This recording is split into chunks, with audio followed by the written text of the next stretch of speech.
أولا يعلمون أن الله يعلم ما يسرون وما يعلنون ومنهم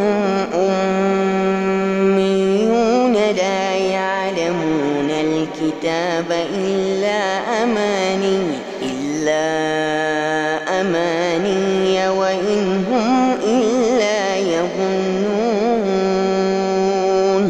فويل للذين يكتبون الكتاب بأيديهم ثم يقولون هذا من عند الله ليشتروا به ثمنا قليلا فويل لهم مما كتبت أيديهم وويل لهم مما يكسبون وقالوا لن تمسنا النار إلا أياما معدودة قل أتخذتم عند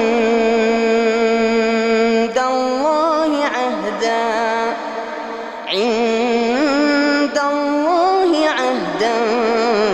فلن يخلف الله عهده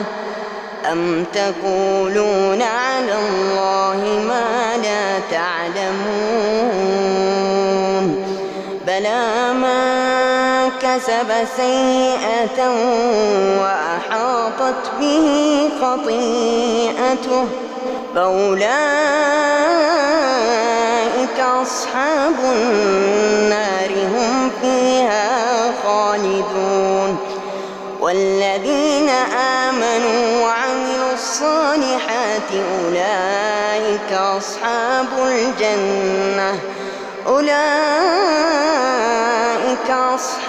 الجنة هم فيها خالدون وإذ أخذنا ميثاق بني إسرائيل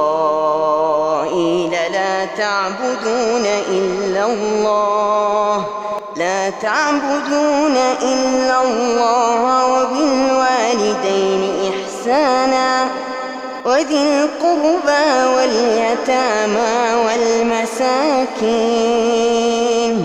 وقولوا للناس حسنا وأقيموا الصلاة وآتوا الزكاة ثم توليتم إلا قليلا